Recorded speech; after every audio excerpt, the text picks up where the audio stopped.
রাগ অভিমান ভেঙে অধিনায়কত্বে বহাল থাকলেন নাজমুল হোসেন শান্ত। দলে ফিরলেন মাহমুদুল হাসান জয়।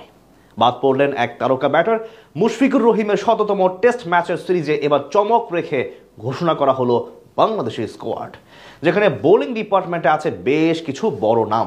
সব মিলিয়ে ঘরের মাঠে আয়ারল্যান্ডের বিপক্ষে ঘোষণা করা বাংলাদেশের টেস্ট স্কোয়াড নিয়ে বাকিরা জানবো রিপোর্টে। 3টি টি-20 ও 2টি টেস্ট খেলতে বাংলাদেশে আসছে আয়ারল্যান্ড। আগামী 11 তারিখ শুরু হবে দ্বিপাক্ষিক সিরিজ, যেখানে প্রথম টেস্ট অনুষ্ঠিত হবে সিলেটে। 19 নভেম্বর সিরিজের দ্বিতীয় টেস্ট অনুষ্ঠিত হবে ঢাকায়। দুটি টেস্ট ম্যাচকে সামনে রেখে 14 সদস্যের স্কোয়াড ঘোষণা করেছে গাজী আশরাফ হোসেন লিপু ও তার নির্বাচক প্যানেল।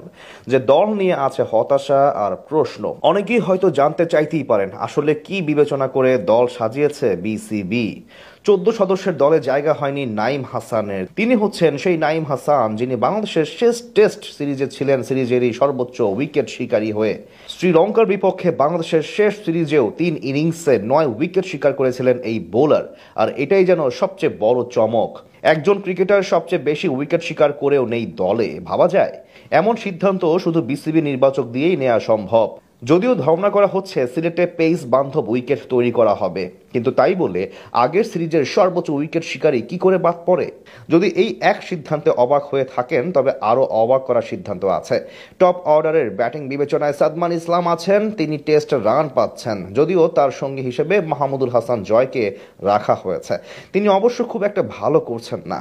2024 সাল থেকে এখন পর্যন্ত 14 ইনিংসে কোনো 50 নেই তার। তাকে সুযোগ দিতে বাদ দেওয়া হয়েছে এনামুল হক বিজয়কে। ঘুরে ফিরে সেই আগে খেলোয়াড়রাই টিকে থাকেন দলে। পিচ যে হবে পেস বান্ধব, সেটা বোলিং লাইন দেখলে অনুমান করা যায়। 4 পেসার হিসেবে হাসান মাহমুদ, নাহিদ রানা, ইবাদত হোসেন ও খালেদ আহমেদকে রাখা হয়েছে স্কোয়াডে। এদিকে এবারের সিরিজটি ঐতিহাসিক হতে যাচ্ছে মুশফিকুর রহিমের কারণে। প্রথম বাংলাদেশি